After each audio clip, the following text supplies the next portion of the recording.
أعوذ بالله من الشيطان الرجيم بسم الله الرحمن الرحيم قال الله تعالى في الكتاب الكريم عزت مند ساتھیو السلام علیکم ورحمۃ اللہ وبرکاتہ۔ ساتھیو، جیسے کہ ہم نے قرآن کریم سے پہلے قرآن کے آداب اور اصول شروع کیے ہیں۔ قرآن کریم کے 5 آداب ہیں۔ پہلا ادب یہ ہے کہ عقیدہ خالص ہو، یعنی خالص نیت، اخلاص۔ دوسرا پھر جو ہے یعنی ہماری نیت یہ ہو کہ بھائی ہم جو سیکھ رہے ہیں وہ خاص اللہ کی رضا کے لیے،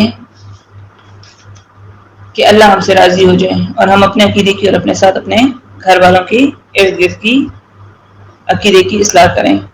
یہ نہیں کہ لوگ مجھے کوئی دنیاوی مقصد نہیں کہ کوئی مجھے عالم کہے یا بڑائی بیان کریں یا مدرسہ کھولوں گا یا پیسے کماؤں گا، ایسا کوئی بھی دنیاوی مقصد نہ ہو، صرف اور صرف اللہ کی رضا اور اس کے زمن میں اپنے عقیدے کی اصلاح اور مخلوق کی بھلائی کی کوشش، یہ مت ہو اور یہ ارادہ ہو، ٹھیک ہے۔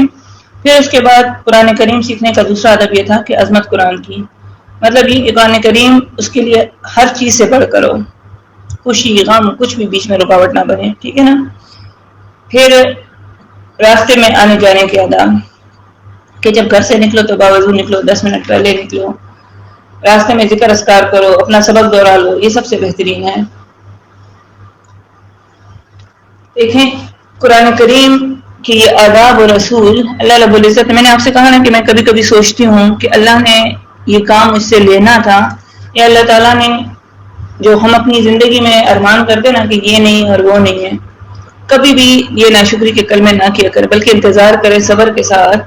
اللہ نے ہر بندے کو بامقصد پیدا کیا، اور ہر بندے کے لیے اللہ رب العزت جو 70 ماہوں سے زیادہ محبت کرتا ہے اپنے بندے سے، اور یہ 70 تو عربی کی فریز ہے نا، محاورہ عربی کا، اصل میں تو ہم نہیں جانتے، انلمیٹڈ، اللہ کی ہم سے بلا مشروط محبت ہے۔ تو اللہ رب العزت اپنے بندے سے 70 ماہ سے بڑھ کر، جب ماں اپنے بچے کے، دیکھیں آپ میں سے جو ماں ہے یا باپ ہیں آپ لوگ، اور اگر نہیں ہیں تو انشاءاللہ جب بنیں گے تو آپ اس چیز کو سمجھ جائیں گے کہ ماں باپ بچوں سے کچھ بھی نہیں چاہتے نا، ایک استاد اور ایک ماں باپ۔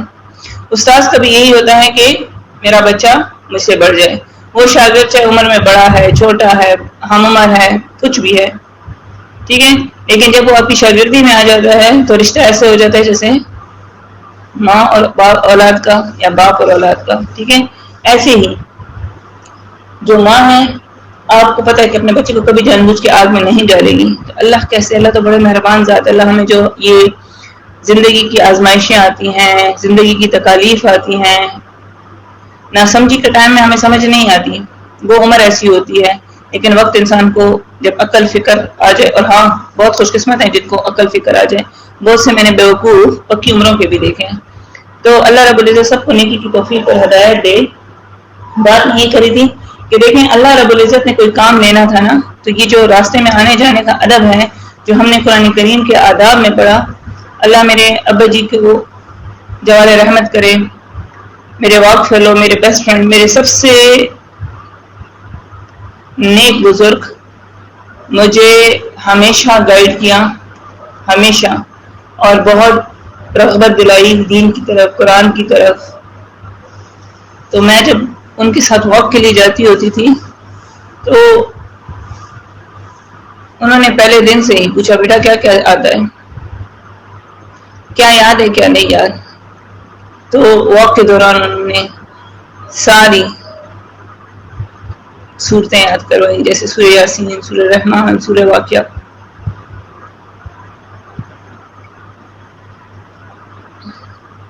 اسی طرح آتے جاتے واک کے دوران وہ کوئی نہ کوئی دین سے ریلیٹڈ بات کرتے، یا استغفار نمبر 1، درود شریف، استغفار اور قرآن کریم، اور اس کے بعد پھر کوئی نہ کوئی ایسی بات جو صحابہ یا صحابیات کی زندگی سے متعلق، جس سے ہمارے لیے نئی نسل کے لیے ایک سبق ہو۔ اب جب میں قرآن کے لیے جب میں نے جانا شروع کیا اور اتنی پابندیاں اور اتنی رکاوٹیں، تو مجھے ابا جی نے کہا کہ بس، جب میں ان سے کہتی ابا جی کیا ہوگا اگر پکڑی گئی، تو ابا جی کہتے ہیں کہ بیٹا جب پکڑی جاؤ تو میرا نام لگا دینا، اور جب تک نہیں پکڑی جاتی تو بس یہ بولتی رہو کہ دیکھو اتنا بڑا گھر ہے، گھر کی صفائیوں میں جب فون بجتا ہے مجھے آواز نہیں آتی، اور جس میں بیٹا پکڑے جانا تو کہتے نا مجھے ابا جی نے بھیجا۔ ٹھیک ہے.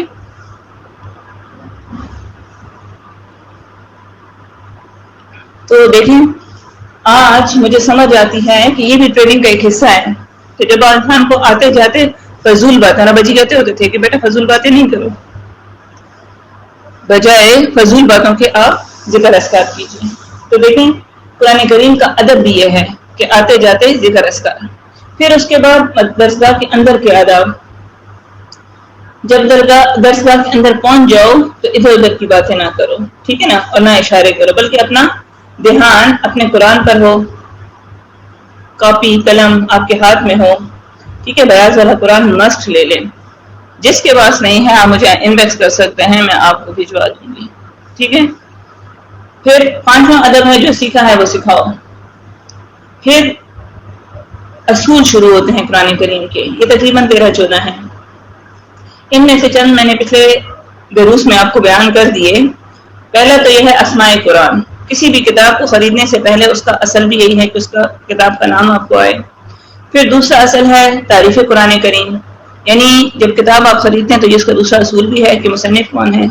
تیسرا حکمت نزول قرآن، یعنی اس کتاب کا مضمون کیا ہے، یہ بھی اصول ہے تیسرا کتاب خریدتے وقت. پھر چوتھا اصول مخاطبین قرآن کریم، یعنی اس کتاب میں کس کو مخاطب کیا گیا ہے. ایک شخص جب کتاب پڑھتا ہے تو اسے معلوم ہو کہ اس میں کس کو مخاطب کیا گیا ہے.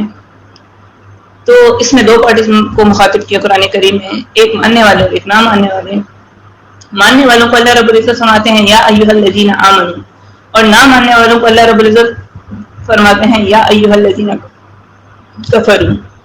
تو دیکھیں پھر یہ مومن تو بس ایک ہی ہوتا ہے. کافر مشرک جو ہے وہ 4 قسم کے ہیں. ایک ہے مشرک، دوسرا ہے یہود، تیسرا ہے نصارہ اور چوتھا ہے منافق.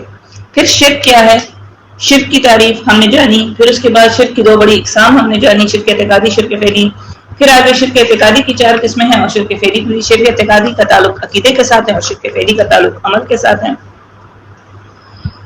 پھر عزت مند ساتھیوں، ہم نے اس کے بعد جب شرک اعتقادی شرک فعلی مکمل ہوا تو ہم نے اس کے بعد شروع کیا جو ہے قرآن کریم کے جو مخاطبین ہیں ان میں سے دوسرا گروہ یہود. پھر یہود کی ڈیفینیشن، پھر نصارہ، پھر منافق. اور جو منافق ہے یہ سب سے زیادہ خطرناک ہے، اس کی مثال آستین کے سام جیسی ہے. پھر عزت مند ساتھی یہ تو 4 اصول ہو گئے قرآن کریم سے پہلے. 5واں اصل ہم نے کل پڑھا تھا کہ بھائی مقاصد، جسے بیان قرآن کریم کے مقاصد و اصول کہتے ہیں، جو 8 ہیں. قرآن 2 قسم کے اصول بیان کرتا ہے جو ٹوٹل 8 ہیں، لیکن یہ 2 قسم کے، ایک اصول مہمہ کہلاتے ہیں اور ایک اصول ممدہ. اصول مہمہ کو امام غازی ثوابت کہتے ہیں، مقاصد اربعہ بھی کہا جاتا ہے، اور ایمان کے اصول بھی، ٹھیک ہے. اسی طرح اصول ممدہ یہ بھی 4 ہیں. یہ وہ اصول ہیں جو ایمان کے اصول کے امدادی ہیں. اصول ممدہ کو امام غازی ثوابت کہتے ہیں اور شاہ ولی اللہ کہتے ہیں کہ ان اصول کو ممدہ اور امام غازی ان کو لواحی کہتے ہیں. اصول مہمہ 4 ہیں، توحید، رسالت، صداقت الکتاب اور ایمان بالآخرت، جنہیں مقاصد اربعہ بھی کہتے ہیں، ثوابت بھی کہتے ہیں. اور یہ توحید کا مطلب ہے جیسے اللہ تعالیٰ کو ذات میں ایک مانا، ویسے اللہ تعالیٰ کو صفات اور افعال میں بھی ایک جانا. رسالت جیسے نبی پاک صلی اللہ علیہ وسلم کی رسالت کا اقرار کہ اللہ رب العزت نے آدم علیہ السلام سے لے کر نبی پاک صلی اللہ علیہ وسلم تک تقریباً کم و بیش 1,24,000 پیغمبر بھیجے، اور نبوت کا جو سلسلہ ہے وہ نبی پاک صلی اللہ علیہ وسلم پر ختم ہو گیا. اب اس کے بعد کوئی نیا پیغمبر نہیں آئے گا. پھر تیسرا اصول مہمہ صداقت القرآن، قرآن پر ایمان، ٹھیک ہے، کہ ہمیشہ انسان کی رہنمائیوں کے لیے اللہ تعالیٰ نے کتابیں اور صحیفے بھیجے ہیں. تو قرآن کریم اللہ کی کتاب ہے، اس میں اللہ کے احکامات ہیں. پھر آخرت پر ایمان، ایمان بالآخرت، یعنی آخرت پر جو ایمان ہے وہ یقین ہونا چاہیے. سورہ بقرہ میں آتا ہے نا، ہم یوقنون وبالآخرۃ ہم یوقنون. عزت مند ساتھیوں، اصول مہمہ ابھی 4 ہیں. ایک جہاد فی سبیل اللہ کی راہ میں بدن لگانا، انفاق اللہ کی راہ میں مال لگانا، اللہ کی راہ میں جسم لگانا، بدن لگانا تاکہ دین میں وسعت ہو. اللہ کی راہ میں بدن لگانا تھا تو کوشش یہ ہو کہ دین دنیا کے کونے کونے میں پھیل جائے. انفاق فی سبیل اللہ، اللہ کی راہ میں مال لگانا، یہ دوسرا اصل ہے اصول ممدہ. تیسرا اصول ممدہ تنظیم ہے، چوتھا ہے ادا، ٹھیک ہے. پھر اس کے بعد ہم نے چھٹا عنوان پڑھا تھا کہ قرآن کریم کو ثابت کرنے کے طریقے، اس بات کے طریقے، قرآن کے اصول مہمہ اور ممدہ کو کیسے ثابت کریں گے، اس کے اس بات کے طریقے. یہ دو ہیں، دلائل اور حل. پھر دلائل جو ہیں یہ تین قسم کے ہیں، دلیل عقلی، دلیل نقلی اور دلیل وحی. ٹھیک ہے. پھر دلیل جو نقلی ہے وہ پھر آگے دو اس کی اقسام ہیں نہ، دلیل عقلی کی تین اقسام ہیں، دلیل عقلی محضہ، دلیل عقلی الزامی، دلیل عقلی اعترافی. دلیل وحیہ وہ ایک ہی ہے، ٹھیک ہے. لیکن دلیل نقلیہ یہ دو قسم کے، ایک انفرادی پیغمبروں سے، ایک الگ الگ، اور دوسرا اجتماعی تمام پیغمبروں سے اکٹھی. ٹھیک ہے. پھر اس کے بعد عزت مند ساتھی ہم نے ساتواں عنوان پڑھا تھا کہ توحید کا بیان، توحید بیان بعد از بیان تین گروہوں کا. ٹھیک ہے. بعد از بیان تین گروہ کا، جب آپ نے توحید کا بیان کر لیا تو ہر دور میں لوگ تین حصوں میں تقسیم ہوں گے، مومن، کافر، منافق. ٹھیک ہے. تو اس سے دل کو تنگ نہیں کرنا. پھر آٹھواں عنوان جو آج کا ہمارا سبق ہے، رموز قرآن کریم، قرآن کریم کے اشارے. یہ تقریباً 13 ہیں. ٹھیک ہے. قرآن کریم میں جو اشارے ہیں ان کو سمجھو، ان کو سیکھو. اگر یہ آپ کو نہ آئے تو آپ قرآن کو نہیں سمجھ سکتے، نہیں سیکھ سکتے. دیکھیں میں تھوڑا تھوڑا آہستہ آہستہ شارٹ کلپس کوشش ہوتی ہے کہ بناؤں اور لیکن آپ کو سمجھاؤں. یہ صرف اسی لیے ہے، اور میں اس کو اتنا لمبا کر اس لیے رہی ہوں، ورنہ ہمارے استاد محترم دورہ تفسیر میں تو اس پہ 1 یا 2 دن لگاتے ہیں، بہت اس سے زیادہ نہیں، 2 نہیں، 1 یا 2 دن. ٹھیک ہے. یا زیادہ سے زیادہ 3 دن، میرا خیال ہے 2 دن سے زیادہ نہیں ہو سکتا. میری بھول آ رہی ہے، انسان نسیان سے، مجھے اللہ معافی کرے. تو دیکھیں مگر میں اس کو ایک ایک چیز کو اس لیے آپ کے لیے، کیونکہ مجھے پتا ہے کہ ہمیں جب ہم بھی نئے نئے تھے تو ہمارے اوپر سے باتیں گزر جاتی تھیں، لہٰذا میں ٹھہر ٹھہر کے ایک ایک چیز کو وضاحت کے ساتھ آپ کو بیان اس لیے کرتی ہوں تاکہ کوئی کمی بیشی رہ نہ جائے. اور مقصد آپ کو سکھانا ہے، اپنا روب نہیں جھاڑنا، اپنا علم نہیں بتانا. دیکھیں ہم بھی طالب علم ہیں، ہم بھی سیکھ رہے ہیں. آپ مقصد ہمارا یہ ہے کہ جو ہم نے سیکھا ہے ہمارے سارے مسلمان بہن بھائی سیکھ جائیں. یہ نہیں کہ کوئی بھی جہالت یا غفلت میں رہ جائے. سمجھ آ رہی ہے؟ تو رموز قرآن کریم، قرآن کے اشارے یہ 13 ہیں. زواجر نمبر 1، زواجر دھمکی کو کہتے ہیں. دھمکی دینا اللہ رب العزت مومن کو بھی دیتے ہیں، منافق کو بھی دیتے ہیں، کافر کو بھی دیتے ہیں، علماء کو بھی دیتے ہیں. مومن کو زواجر اس لیے کہ تمہیں کتاب ملی ہے، سستی کیوں کرتے ہو، جہاد میں، انفاق میں، قرآن میں سستی کیوں کرتے ہو. منافق کو ہے کہ تم جو زبان سے کہتے ہو وہ دل سے کیوں نہیں کہتے. کافر کو زجر اس لیے ملتا ہے کہ وہ کتاب اللہ کو بالکل بھی نہیں سنتا. اب اس کے لیے کچھ آیات نکالوں گی. سب سے پہلے تو سورہ صف کی نکال لوں گی، 1-2 آیات نکالوں گی تاکہ آپ کو میری بات سمجھ آ جائے. سورہ صف آیت نمبر 12-28 ہے اور آیت نمبر 2 ہے. اللہ رب العزت فرماتے ہیں کہ تم کیوں وہ کہتے ہو جو کرتے نہیں. یا ایھا الذین آمنو، اے لوگوں جو ایمان لائے ہو، لما تقولون، کیوں تم کہتے ہو، ما لا تفعلون، وہ جو نہیں کرتے تم. سمجھا کہ یہ تو مومنوں کو زجر ہو گیا. اسی طرح اللہ رب العزت کافروں کو زجر دیتے ہیں، اسی طرح اللہ رب العزت منافقوں کو زجر دیتے ہیں. ذرا سورہ توبہ کے میں آیت نمبر 38 دیکھیں.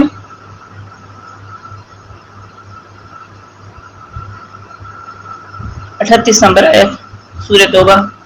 اللہ رب العزت فرماتے ہیں یا ایھا الذین آمنو، اے وہ لوگوں جو ایمان لائے ہو، ما لکم تمہیں کیا ہوا، اذا قیل لکم جب کہا جاتا ہے تمہیں، قیل لکم انفروا کہ کوچ کرو، فی سبیل اللہ اللہ کی راہ میں، اثاقلتم تم گھرے جاتے ہو، الی الارض زمین کی طرف،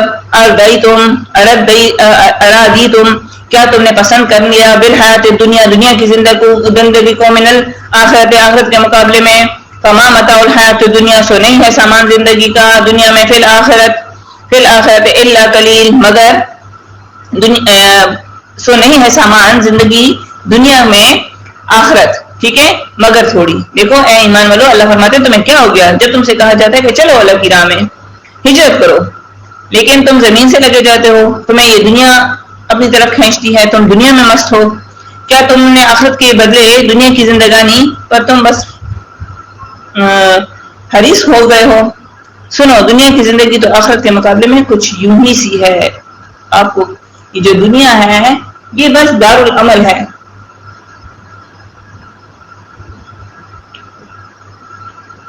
یہ دنیا آخرت کی کھیتی ہے، اس میں آپ کے ہر عمل کی آپ سے پوچھ ہوگی. دیکھیں سورہ بقرہ آیت نمبر 24 نکال لیتے ہیں.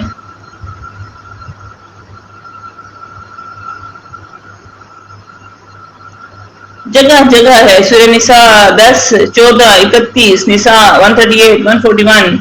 دیکھیں اللہ رب العزت فرماتے ہیں یہاں بقرہ 24 فَإِن لَمْ تَفْعَلُوا، پھر اگر تم نہ کر سکو، وَلَن تَفْعَلُوا، ہرگز نہ کر سکے، فَاتَّقُوا النَّارَ الَّتِي، تو ڈرو آگ سے جس کا وقودها الناس ہو، جس کا ایندھن ہوگا آدمی، والحجارہ اور اس کا اور پتھر، والحجارۃ اعدت للکافرین، اور یہ تیار کی گئی ہے کافروں کے لیے.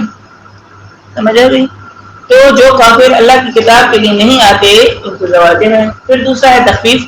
تخفیف کہتے ہیں ڈراوا. کبھی دنیا کا تخفیف دنیاوی دیتے ہیں، کبھی تخفیف اخروی دیتے ہیں. کبھی دنیا سے ڈراتے ہیں کہ بھئی، اور کبھی آخرت کے دنیا کے انجام سے، کبھی آخرت کے انجام سے.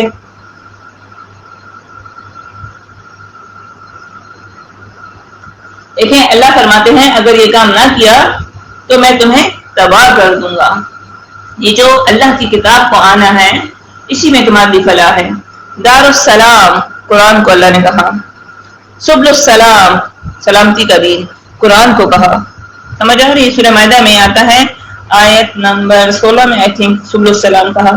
ٹھیک ہے، تو دیکھیں یہ نیکی کا راستہ، بھلائی کا راستہ مستقیم کہا قرآن کو سورہ یاسین میں بھی. اسی طرح جگہ جگہ کہ یہ سیدھا راستہ ہے. سیدھے راستے کی طرف آنا تمہارے لیے سوائے قرآن کے کہیں پر بھی نہیں ہے. تو کیوں نہیں آتے؟ کیوں تمہیں ٹائم نہیں ملتا؟ بھئی یہ ٹائم نکالو نا. اسی طرح دیکھیں عذاب برزخ، قبر کا عذاب. برزخ پردے کو کہتے ہیں، دنیا اور آخرت کے درمیان پردہ. یہ ایک آرٹ ہے، کچھ تعلق دنیا کے ساتھ ہے، کچھ آخرت کے ساتھ. پھر چوتھا اشارہ ہے ختم القلب. دیکھیں یہ جو قرآن کے لیے نہیں آتا نا، مگر کچھ لوگ ایسے ہیں کہ جو قرآن کے لیے آتے بھی ہیں مگر بات دل میں نہیں بیٹھتی. دل نہیں مانتا، دل میں شکوک و شبہات شروع کر دیتا ہے، دل میں شک آتا ہے، ادھر ادھر باتیں شروع کر دیتا ہے، تو اللہ اس کے دل پہ مہر جباریت لگا دیتا ہے. قرآن کے لیے آیا، توجہ نہیں دی، دھیان نہیں دیا، تو شیطان اس پر غالب ہونے لگ جاتا ہے. اس کے دل میں شکوک و شبہات آنا شروع ہو جاتے ہیں. ٹھیک ہے، کبھی یہ اس نیت سے آتا ہی نہیں کہ میں نے سیکھنا ہے. اس کی نیت اصل میں ٹو لگانے کے آئے یہاں کیا ہو رہا ہے. میں آپ کو بتاؤں کہ میں بھی جب شروع میں گئی تھی تو میرے دل میں بھی یہی تھا کہ پتہ نہیں یہ کون سا فرقہ ہے، یہاں جانا چاہیے نہیں جانا چاہیے، بیٹھنا چاہیے نہیں بیٹھنا چاہیے.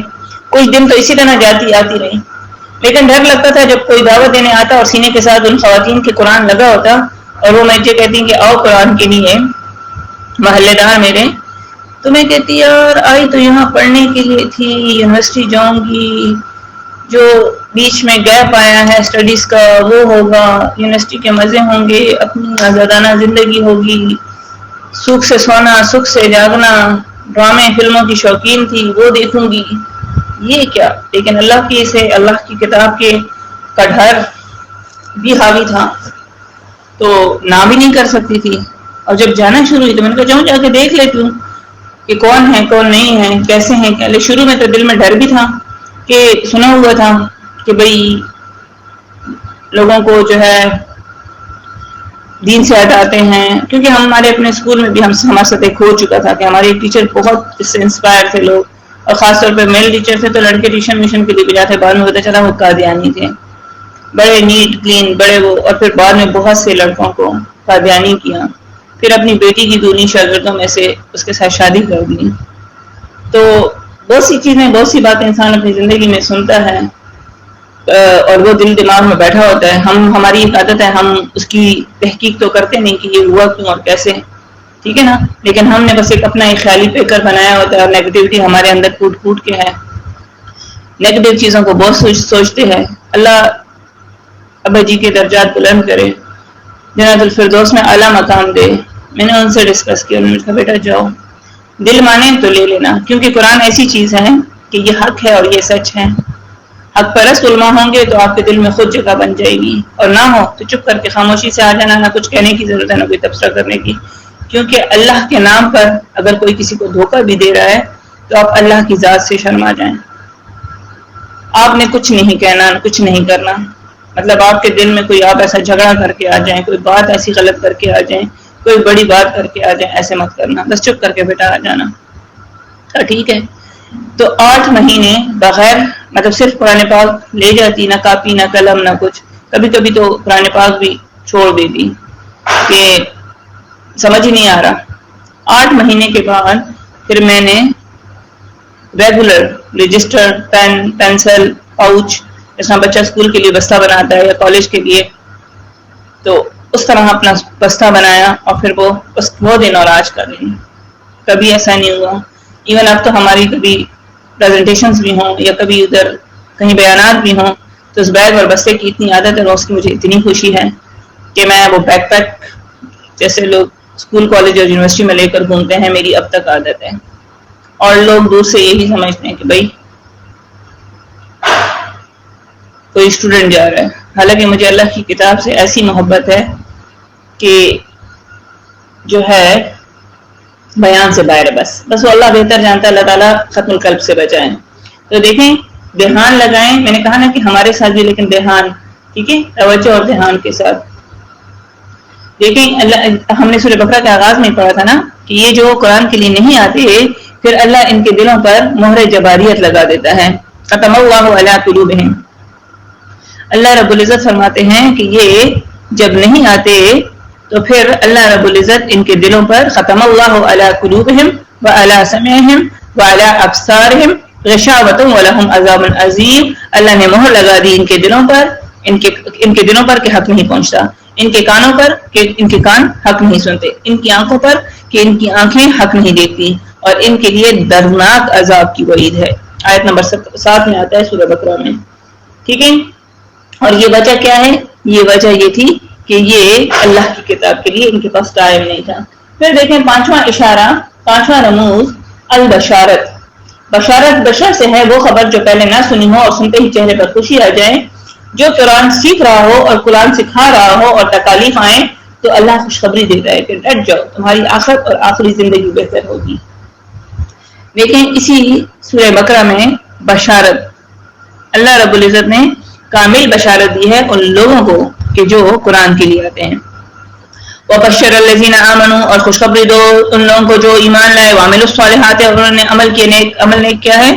سورہ بقرہ میں مضمون ہے صداقت توحید، رسالت، صداقت الکتاب، ایمان بالآخرت، اور توحید، رسالت، جہاد فی سبیل اور انفاق فی سبیل اللہ. تو اللہ رب العزت فرماتے ہیں اور خوشخبری دے دو ان لوگوں کو جو ایمان لائے اور عمل کیے عقیدہ قرآن پر، یعنی ایک خالص اللہ والا. ٹھیک ہے، ایک اللہ پر ایمان، توحید، رسالت کا اقرار، جہاد فی سبیل اللہ، انفاق فی سبیل اللہ. تو ان لہم، ان کے لیے ہیں جنات تجری، باغات بہتی ہیں من تحت الانہار، ان کے نیچے نہریں. کلما رزقوا، جب بھی کھانے کو دیا جائے، منہا، اس میں سے، من ثمرۃ رزقا، کوئی بھی پھل کھانے کو، قالوا، وہ کہیں گے، ھذا الذی، یہ وہ ہے جو کہ رزقنا، ہمیں کھانے کو دیا گیا تھا، من قبل، اس سے پہلے، وَأُوتُوا، حالانکہ انہیں دیا گیا تھا، بِہِ، اس سے، متشابہاً، اس جیسا، اس جیسے سے ملتا جلتا، وَلَهُمْ، اور ان کے لیے ہے، فِيهَا أَزْوَاجٌ مُطَهَّرَةٌ، اس میں ہیں بیویاں پاک باز، یعنی فطرتاً بھی پاک باز، ٹھیک ہے، شرک و بدعت سے بھی پاک، ٹھیک ہے. وَهُمْ فِيهَا خَالِدُونَ، لڑنے جھگڑنے والی نہیں. یہاں تو عورتیں بس ذرا سی بات ہوتی نہیں ہے تانے دینا شروع کر دیتی ہیں، اسپیشلی بس کس پہ چلتا ہے؟ میاں پر. ٹھیک ہے. تو وَهُمْ فِيهَا خَالِدُونَ، اور وہ اس میں ہمیشہ ہمیشہ رہیں گے، ہمیشہ کا. اب دیکھیں دنیا کے گھر تو یہ ہوتے ہیں کہ کبھی آپ مر جاتے ہیں، اگر آپ کا ذاتی گھر بھی ہو تو وہ آپ کو خالی کرنا پڑتا ہے. اگر آپ کا کچھ لوگ کرائے کے گھر میں رہتے ہیں، کچھ لوگ اماں ابا کے ساتھ رہتے ہیں، وہ چھوڑنا پڑتا ہے، کچھ لوگ بہن بھائیوں کے ساتھ رہتے ہیں، وہ گھر چھوڑنا پڑتا ہے، کچھ سسرال میں رہتے ہیں، وہ گھر چھوڑنا پڑتا ہے. مطلب وہ ابدی گھر نہیں ہوتا، لیکن جو جنت کا گھر ہے وہ ابدی گھر ہوگا. یہ بشارت ہے. پھر 6واں اشارہ تسلی. تسلی یہ ہے کہ دل سے غم دور کرنا. اللہ رب العزت فرماتے ہیں کہ آپ سے پہلے بڑے بڑے لوگ بھی توحید کی طرف آئے. ابراہیم بابا کو دیکھ لیجئے. دیکھیں اللہ کی طرف سے تسلی آ رہی ہے کہ غم نہ کرو، تم سے بڑے بڑے اس حالات سے گزرے ہیں. کبھی پیغمبروں کو دیکھو آروں سے کٹے، کبھی تم دیکھو کہ آگ میں ڈالے گئے، کبھی تم دیکھو اولاد سے آزمائے گئے، کبھی دیکھو بیوی بچوں کو بیابان میں چھوڑنے سے آزمائے گئے، اپنے نبی پاک صلی اللہ علیہ وآلہ وسلم پہ کون کون سی مصیبت نہیں آئی، مکے والے اپنے تھے کیا نہیں کیا، ٹھیک ہے نا۔ انشاءاللہ یہ آپ دیکھیں تو سورہ طٰہٰ پوری کی پوری میں یہی تسلی ہے۔ اسی طرح حامیم سجدہ 30 میں ہے، سورہ قصص پوری اس میں یہ تسلی ہے، سورہ اعراف 103 سے آپ دیکھیں تو یہی تسلی ہے۔ پھر 7واں اشارہ تشجیع، یعنی بہادری دلانا، کبھی تمہیں گزرے ہوئے پیغمبروں کے واقعوں سے تشجیع دلائیں گے، اصحاب کہف کی مثال سے بادشاہوں کے بیٹے تھے اور تکالیف اٹھائی، ٹھیک ہے، اور کم عمر جو نوجوان۔ اسی طرح ابراہیم علیہ السلام جو دنیا کے بادشاہ کے بیٹے تھے، اللہ نے دیکھیں کیسے کیسے نہیں آزمایا کہ بادشاہ کو بھی تو کلمہ حق بیان کیا اور اپنے والد کو بھی، اور بدلے میں آگ میں ڈالے گئے۔ تو لہٰذا تم بھی نہ ڈرو، تم ابراہیم علیہ السلام کی اولاد ہو۔ اسی طرح 8واں اشارہ ربط القلب، ماننے والے، ایک تو تھا نا ختم القلب، جو نہیں مانتے ان پر اللہ مورے جباریت لگا دیتا ہے، ادھر حق نہیں جاتا۔ ایک ہے ربط القلب، ماننے والوں کو دل کا مضبوط کرنا حق پرستوں کے لیے۔ دیکھیں اصحاب کہف کا دل اللہ نے کیسے مضبوط کیا، ان بہادروں کو دیکھو یہ کیسے بہادر گزرے ہیں۔ آیت نمبر 9 سے لے کر 14 تک سورہ کہف میں آتا ہے۔ دیکھیں جب آدمی مشکلات پر ڈٹ جاتا ہے، بادشاہ باپ ہر ایک کے سامنے، تو اللہ اس کا دل مضبوط کر دیتا ہے۔ دیکھیں چھوٹے بچے تھے، ٹھیک ہے، چھوٹے بچے کو اللہ تعالیٰ مضبوط کر دیتا ہے جب وہ قرآن بیان کرتا ہے۔ اسی طرح اصحاب کہف بھی جو تھے وہ چھوٹے بچے تھے، کسی کی داڑھی نکلی تھی کسی کی نہیں، بادشاہوں کی اولاد تھی، ٹھیک ہے نا، نیک لوگوں کی، جب دیکھا کہ بادشاہ وقت ظالم ہے، ٹھیک ہے، ان کے اندر نیکی تھی، خیر تھی، تو انہوں نے جو ہے نا چھوڑ کر غار میں پناہ لے لی۔ 15-16 سال کے تھے، جو ابھی ابھی جوان ہوئے تھے، ٹھیک ہے۔ تو سورہ قصص میں موسیٰ علیہ السلام کا واقعہ کہ موسیٰ علیہ السلام کی والدہ کو اللہ نے ربط القلب دیا کہ موسیٰ علیہ السلام اللہ کے حکم سے جب پانی کے بکسے میں ڈال کر پانی میں بہایا، صندوق میں ڈال کر پانی میں بہایا، اور بہن کو پیچھے بھیجا کہ جاؤ دیکھو یہ صندوق کہاں تک جاتا ہے، اور ماں کے دل کو اللہ تعالیٰ نے کتنا بڑا کیا کہ بیٹے کو دریا میں ڈال دینا کوئی آسان بات ہے کہ ادھر سے پیدا ہوا نومولود بچہ اور اس کو دریا میں بہا دو۔ پھر 9واں اشارہ ادخال الہی، ادخال الہی کہتے ہیں داخل کرنا اللہ کی طرف سے۔ بیچ میں کچھ آیات ایسی آ جائیں گی کہ ان کا تعلق نہ آگے سے ہوگا اور نہ پیچھے سے، ٹھیک ہے، اور آپ حیران ہوگے کہ یہ 4-5 آیات ہوں گی کہ تو اس کو ہم کہیں گے ادخال الہی، یعنی اللہ کوئی بات داخل کر دے بطور تسلی، یعنی ایک قصہ شروع ہوگا اور بیچ میں کوئی اور آیات ایسی آ جائیں گی کہ اس کا تعلق اس میں کوئی اس کا تعلق نہ ہوگا، نہ آگے سے نہ پیچھے سے، ٹھیک ہے، اور آپ حیران ہوں گے۔ تو یہاں بطور تسلی اللہ ان ایسی آیات کو داخل کرتا ہے، ٹھیک ہے۔ پھر 10واں امثال، مثالیں، کبھی اللہ رب العزت توحید کو بیان کرنے کے لیے مثال عنکبوت سے دیتا ہے، مکڑی کے جالے سے، کبھی مکھی، کبھی مچھر، کبھی کتے، کبھی گدھے کی، ٹھیک ہے۔ دیکھیں سورہ اعراف میں آتا ہے کہ جو حق پرست علماء کے خلاف بھونکتا ہے، کے خلاف بولتا ہے، تو اس کی مثال ہم پہ کتے جیسی ہو جاتی ہے، ٹھیک ہے۔ سورہ اعراف آیت نمبر 176 میں آتا ہے۔ اسی طرح القصص 11واں اشارہ، قرآن کریم میں واقعات ہیں، یہ قصے کہانی نہیں، اچھا قصص کہتے ہیں عربی میں، اور اردو میں اس کا میننگ ہوگا واقعہ۔ اب لوگ قصص الانبیاء، پیغمبروں کے قصے، ٹھیک ہے، قصے نہیں ہے، یہ عبرت کے واقعات ہیں۔ قرآن کریم میں پیغمبروں کے واقعات ہیں اور ان کے لیے اپنے فائدے ہوں گے۔ دیکھیں علماء کرام کہتے ہیں کہ یہ پیغمبروں کے واقعات میں کم از کم 50 فائدے ہوتے ہیں، اللہ اس سے زیادہ ہوں گے لیکن کم از کم 50 فائدے ہیں یہ پیغمبروں کے واقعات سے۔ یہ کوئی وہ نہیں ہے کہ جس طرح مکے کے کافر کہتے تھے کہ یہ تو گزری قوموں کے جو ہے نا قصے کہانیاں، یہ قصے کہانیوں کی کتاب نہیں ہے بلکہ یہ عبرت کے واقعات ہیں۔ پھر القابات 12واں اشارہ، مشکلات کی گھاٹیاں، یہ اسے کہتے ہیں القابات 6، 7 گھاٹیاں قرآن کریم میں بیان ہے سورہ انعام میں، ٹھیک ہے، القابات ستہ،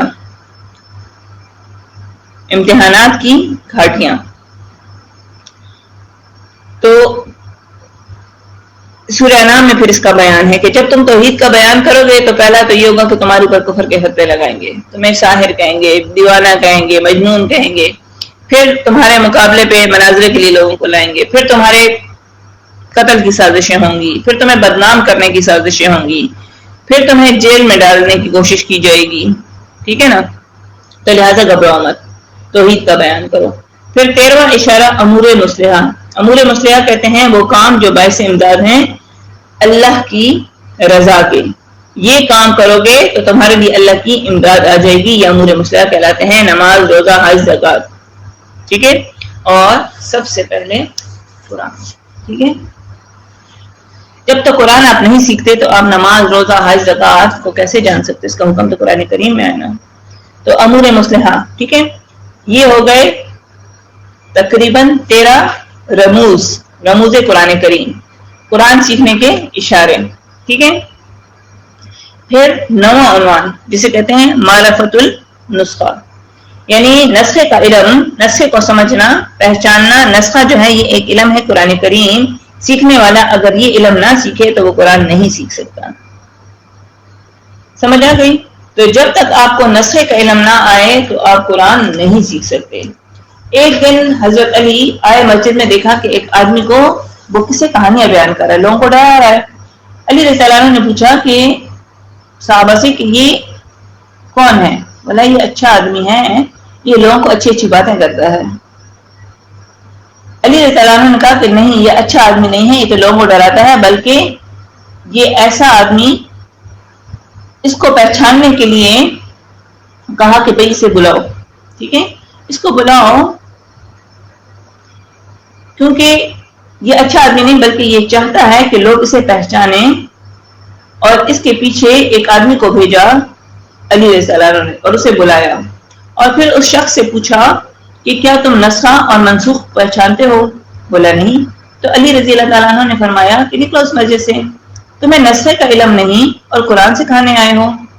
قرآن آتا نہیں اور بیان کرتے ہو. ناسخ اور منسوخ کا نہیں پتا تو تمہارا کیا کام ہے مسجد میں؟ سمجھ آ رہی ہے آپ کو؟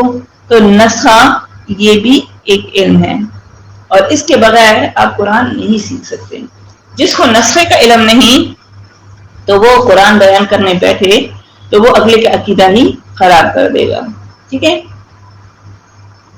پھر 10واں عنوان شان نزول قرآن. شان نزول آیات کا. شان نزول ہر آیات کے لیے بیان کرنا ضروری نہیں. بہت لوگوں نے اس میں غلو سے کام لیا ہے. یہ آیات یہود، ابو جہل یا منافق کے لیے، تو کوئی کہتا ہے کہ یہ یہود کے لیے، کوئی کہتا ہے یہ ابو جہل کے لیے، یا یہ منافق کے لیے. تو یہ اچھا طریقہ، یہ صحیح طریقہ نہیں ہے. یا فلاں واقعہ فلاں آدمی اس زمانے میں یہ آیات اس کے مصداق، اور آج بھی ایسا کرے، دیکھیں یہ اس کے مصداق ہے. کچھ لوگ کہتے ہیں یہ تو کفار کے لیے. جب ہم قرآن کا بیان کرتے ہیں، جب نئے نئے میں بھی سیکھنے جاتی تھی تو مجھے کہتے حقوق اللہ سے زیادہ حقوق العباد ضروری ہیں، اللہ اپنا حق معاف کر دے گا، حقوق العباد کی پوچھ ہوگی. کبھی کہا جاتا تھا 900 چوہے کھا کر بلی حج کو چلی. 900 چوہے کیوں کھا کے حج کو چلی؟ بے پردگی کے علاوہ الحمدللہ ثم الحمدللہ کوئی اور برائی مجھے نہیں لگتا کہ مجھ میں تھی. عقیدہ اگر بہت اچھی مسلمان نہیں تھی لیکن نماز روزہ کبھی نہیں چھوڑا، قرآن کی تلاوت کہیں نہیں چھوڑی، الحمدللہ. بے پردگی ضرور تھی لیکن بے عقیدہ پھر بھی تھا. عمل میں کمی تھی لیکن ایسا بھی نہیں کہ کوئی ایسا عمل کیا ہو کہ جس میں مجھے کوئی یہ کہے کہ 900 چوہے کھا کر بلی حج پہ چلی. میں مانتی ہوں بے پردگی بھی سب سے برا عمل ہے، لیکن ہم جس دور میں تھے، لوگ نئے نئے، ایک بندہ شروع سے کوئی ایجوکیشن میں پڑھتا ہو تو اس میں کچھ اس کا قصور بھی نہیں، انسان کا ماحول کا بھی انسان پر اثر ہوتا ہے. آپ نرسری سے کو میں پڑھیں، آپ گھر میں بھی آپ کا اللہ کا فضل ہو ہر چیز کا، اور آپ جوائنٹ فیملی میں رہتے ہیں آپ کو تو فرق ہی نہیں پڑتا. ہم تو وہ لوگ تھے کہ ہمیں لڑکا لڑکی سے کوئی فرق نہیں پڑتا. الحمدللہ آج بھی کوئی فرق نہیں پڑتا. یہ جو لڑکیاں, میرا اپنا یہ خیال ہے, میرا ذاتی تجربہ ہے, جو صرف لڑکیوں کے اسکول میں پڑھتی ہیں یا صرف لڑکوں کے اسکول میں پڑھتے ہیں, ان کو کچھ زیادہ ہی اٹریکشن ہوتی ہے, وہ کیا کہتے ہیں فینٹیسی ورلڈ میں رہنے کی, رومانٹک چیزوں میں انٹرسٹ لیتی ہیں, یا ان کو یہ کیونکہ ہم اکثر دیکھتے تھے کانوینٹیرینز آتی تھیں اور ان کا یہ جو ہے نا اداؤں سے پتہ چلتا تھا تو ہم ہنستے ہوتے تھے. تو الحمدللہ عقیدہ کبھی ایسا نہیں تھا. عقیدہ ٹھیک تھا, ہاں کمی بیشی اس وجہ سے تھی کہ کچھ ماحول کا اثر تھا, میں نے جیسے کہ آپ کو کہا. لیکن جب کیونکہ ہم بھی ان لوگوں میں سے تھے کہ پردہ دل کا ہونا چاہیے, نظر کا ہونا چاہیے, دل صاف ہو تو سب صاف ہے, کیونکہ قرآن نہیں پڑھ کے سمجھ کے صرف یتلون القرآن کیا تھا, یتدبرون القرآن نہیں کیا تھا. اللہ ہمارے اساتذہ کرام کے ساتھ بہت بھلائیاں کرے, ان کے ہر قدم پر خیر ہو, ان کی نسلوں میں خیر ہو, ان کی فیملیوں میں خیر ہو, ان کی آل و اولاد میں خیر ہو, کہ انہوں نے ہمیں قرآن کا ایسا آسان طریقے سے, یہ بھی نہیں کہ ڈرا کے دھمکا کے, بہت محبت سے. مجھے ایک دن بھی یاد نہیں کہ میرے اساتذہ نے, قرآن والے اساتذہ نے, اسکول کے اساتذہ سے مجھے بہت بری طرح کی نفرت تھی اور ہے, میری ان کلاسز میں وہ بھی شامل ہیں, مجھے معاف کر دیجیے گا لیکن میں صاف بات کرتی ہوں, کیونکہ انہوں نے ہمیں ڈرایا دھمکایا, اور ہم پہ اتنی ٹینشن ہوتی تھی کہ پڑھائی سے دل ہی برا تھا. اور یہ بھی نہیں کہ ہم کوئی نالائق اسٹوڈنٹ ہیں, ہم تو وہ, مجھے تو یاد ہے کہ میں کتاب کا ہر صفحہ مجھے رٹا ہوا ہوتا تھا, یعنی بک پیج نمبر کے ساتھ, کیونکہ والد بھی پڑھے لکھے اور والدہ بھی, تو والد کے ساتھ تو خیر اتنا نہیں, لیکن والدہ کے ساتھ, والدہ محنت کرتی تھی ہمارے ساتھ, تو وہ ہمیں بک نمبر کے ساتھ, پیج نمبر کے ساتھ ہمیں, اور مجھے آج بھی اپنی تقریباً میٹرک تک کی بکس کا ایک ایک صفحہ, ایک ایک وہ ڈائیگرام اور ایک ایک پیج اور پکچر اور ہر بلا اس کی یاد ہے. وجہ کیا ہے کہ اماں محنت کرتی تھی, اس میں کمال ٹیچرز کا نہیں تھا, کیونکہ ٹیچرز فیورٹزم کرتے تھے. اللہ ان کو بھی نیکی کی ہدایت دے. اور جو ہے بس ان کا طریقہ کچھ مزہ, آپ کو پتہ ہے نا گورنمنٹ اسکول کے ٹیچرز کا کس طرح کا طریقہ ہوتا ہے, اور جس طرح مدرسے کے مولوی کا جس طرح کا طریقہ ہوتا ہے, وہی طریقہ ہمارے گورنمنٹ اسکول کے ٹیچرز کا بھی ہوتا ہے. حالانکہ یہ تو ہم نے کینٹ میں پڑھا, مگر بس ہمارے پاکستان کا اللہ ہی حافظ ہے.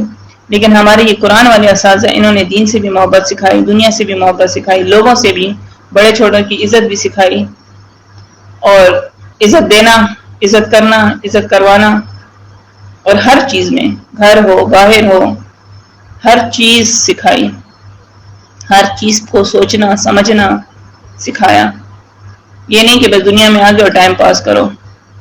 قرآن کے علاوہ تو ہم بس دنیا میں آتے ٹائم پاس ہی کر رہے تھے, نہ نعمت کا شکر نہ قدر.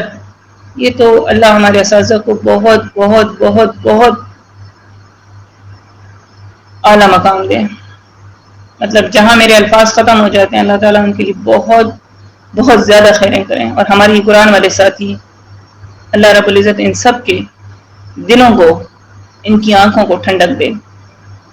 تو دیکھیں شان نزول, یہ جو کہتے ہیں کہ فلاں فلاں اس کا مذاق ہے, تو نہیں گئی. قرآن کریم زندہ کتاب ہے, ہر دور کے لیے ہے. آج بھی یہ کتاب, اس کے مذاق ہر وہ بندہ ہے جس کے اندر یہ عمل ہو, ٹھیک ہے نا.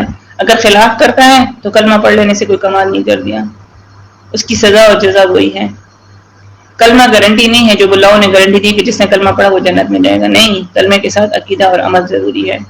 کلمے میں جو آپ وعدہ کرتے ہیں اس وعدے کا پاس کرنا ہے.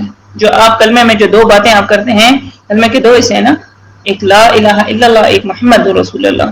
تو جب لا الہ الا اللہ آپ کرتے ہیں تو آپ کہتے ہیں کہ اللہ میرا عقیدہ قرآن کے مطابق, میں ایک اللہ کو ماننے والا توحید والا ہوں گا, اور محمد رسول اللہ میرا عمل نبی کی سنت کے مطابق. اس بات رسالت, اس بات توحید. جب تک یہ نہیں ہے تو آپ کا کلمے کا مقصد پورا نہیں ہوتا. اور علامہ اقبال رحمۃ اللہ علیہ فرماتے تھے کہ کلمے میں جب یہ کلمہ پڑھتا ہوں تو میں کانپ جاتا ہوں, کیونکہ کلمے کے نیچے زندگی گزارنا بڑی مشکل ہے. یہ جس کو کلمے کا مطلب آئے گا تو اسے سمجھ آئے گی کلمے کے نیچے زندگی گزارنا کیسے مشکل ہے. آج ہر بات پہ واللہ واللہ کر کے کلمہ پڑھ لیتے ہیں, ٹھیک ہے، نہ کریں ایسا، نہ کریں ایسا، بلکہ اس قرآن کے لیے وقت نکالیں، اس کو سیکھیں، سمجھیں اور اسے بیان کریں۔ سمجھ آ رہی ہیں؟ تو دیکھیں اللہ رب العزت اسے قبول اور منظور فرمائے۔ وآخر الدعوانا ان الحمد للہ رب العالمین، آمین ثم آمین۔